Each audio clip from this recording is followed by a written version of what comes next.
dark, cold, and eerie. Those are the only words I can come up with to describe the house in which I had lived with my family for the majority of my life.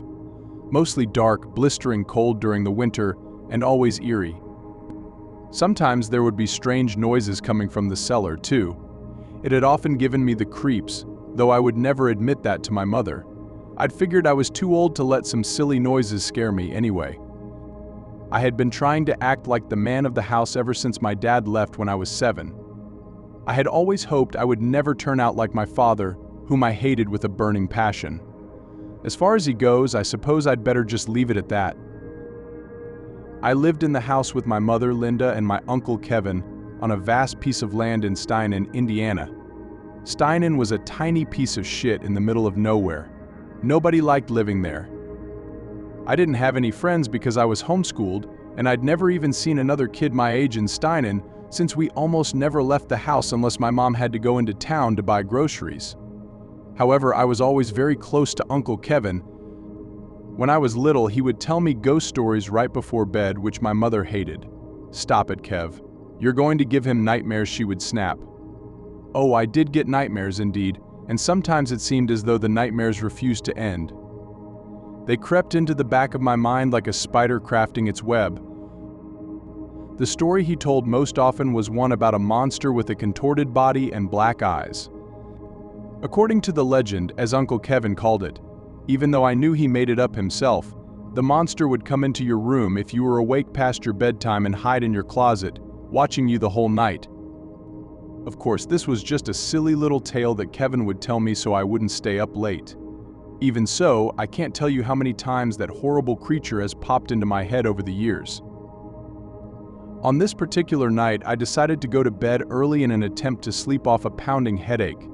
I lied down on my icy bed and sank underneath the covers, hiding my face from whatever may have been lurking inside of my head.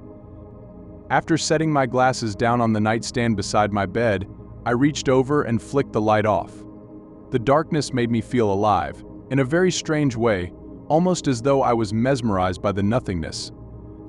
As I looked around the room, seeing almost nothing but the pitch-black darkness surrounding me, I felt entranced, as if something was forcing me to look. Of course, there was nothing to look at least not with the eyes. This was something you could only witness within the deepest corridors of your mind. The part of your mind that you always dread visiting and can never seem to return from. Out of nowhere, I began to hear scratches upon the window above my bed. My eyes immediately burst open, and I felt like I was unable to close them again. What the fuck was that? I asked myself. Nothing. Of course it was nothing. It couldn't have been anything, right? Right.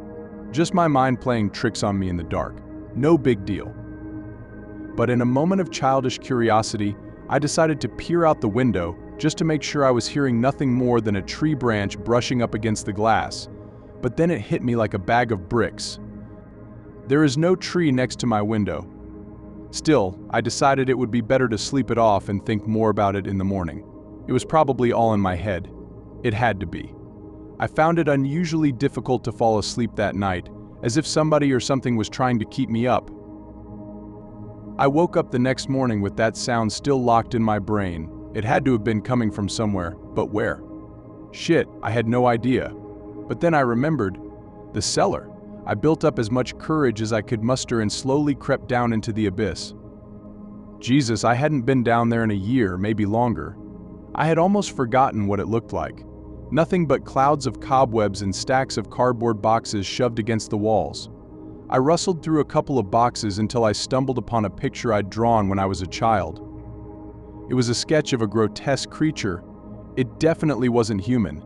This thing barely even had a face, just dark black eyes and no mouth. Its body was tall and thin and was contorted into a shape that I had never even seen before. The more I looked at the drawing, the more I was reminded of that story my uncle used to tell me. It appeared to be raining above the creature, and toward the bottom of the paper I had scribbled "Please stay awake" in giant letters. I didn't know what the hell that was supposed to mean, but I folded up the paper and stuffed it in my pocket. I quickly made my way up the staircase into the kitchen and went about my day as usual, keeping that drawing in my mind, trying to remember what it meant and why I'd drawn it in the first place. I looked outside and noticed that it had begun to rain. I didn't want to think about that creature any longer, so I walked into my dimly lit room and plopped onto my bed. I fell asleep before I even knew it. When I awoke, it was exactly 3 a.m. This night was colder and darker than usual. The farm was soaked with rain from earlier in the evening. The moon was full and radiant. It almost didn't look real. For an instant, I glanced out of my bedroom window and I could swear I saw something walking quickly through the yard. When it spotted me, it slunk behind a tree as if it were trying to hide from me. It looked exactly like what I had drawn when I was a child. I ran into Uncle Kevin's room and began shaking him awake. Kevin. Kevin, he rubbed the rim out of his eyes. "What's up, bud?" "It's late," he asked, bewildered at my excitement. I looked him in his bloodshot eyes and softly said, "I saw someone in the yard." Kevin looked at me with hesitation. "No, you probably just saw an animal. Get back to bed, I know what I saw." This was no animal, or at least not one that I had ever seen, not even in my worst fucking nightmares. I knew I couldn't tell him exactly what I had seen, as he would never believe me. "No, Kevin, it was not an animal. Please. It was a man. I think. Look, just please go out and check." Uncle Kevin leaped up and grabbed his shotgun from under the bed. "All right, come on, show me where he is. Let's try not to wake your mom. I'll scare the fucker off." We went outside, and I pointed to the tree. I whispered to Kevin. I saw him go behind that tree. My uncle bravely walked up to the tree and peered around it. Nothing. He searched the entire farm for well over half an hour, but he never found anyone or anything. "Let's go back in, bud. There's no one out here. Keep the doors locked tonight." He was wrong. I knew there was something out there. I crawled into bed and threw the covers over my face. I could hear the blistering wind coming from outside. It pierced my ears with a whistle that I thought only dogs could detect. Suddenly, I heard a tapping sound upon my window. The sound grew louder with each tap. I tightened the blankets around my body. The taps slowly turned into knocks. Louder and faster the knocks became. The knocks turned into bangs. I thought the glass was going to break.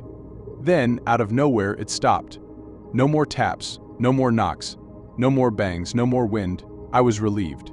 Suddenly, I heard a low, chilling voice in my ear. "Please, stay awake." It couldn't be. No, it couldn't be. I ran into the hallway, ready to make my way to my mother's room when I saw it. Whatever it was, I still don't know. It was holding Kevin's lifeless, mangled body in its arms. Carved deeply into my uncle's torso were the words, "Please stay awake." I tried to let out a scream, but only silence filled the dead air. I sprinted through the door of my mother's bedroom and saw her body lying in the middle of the floor. She was covered in blood and her left arm had been ripped straight out of its socket. Written next to her in her own blood were the words, "Please stay awake." I began to sob, and when I turned around, the creature was gone. I don't know where the hell it went, and I'm not sure I want to. I closed my eyes as tightly as I could and let out the loudest scream I could muster. I called the police and lied down on the cold, now blood-soaked floor, waiting for them to arrive. It felt like hours. Finally, the police showed up to find me in the fetal position next to my mother's corpse. I told them everything I saw. I showed them my drawing. I told them about the taps, the knocks, the bangs. I told them what I'd seen outside. But of course they wouldn't hear a word of it. Why would they? All they could see was a lonely kid hovering over his dead mother, her blood covering my clothes almost as much as it covered the floor. It's cold in this cell. It's dark and lonely. The silence is the only saving grace. Constant, peaceful silence.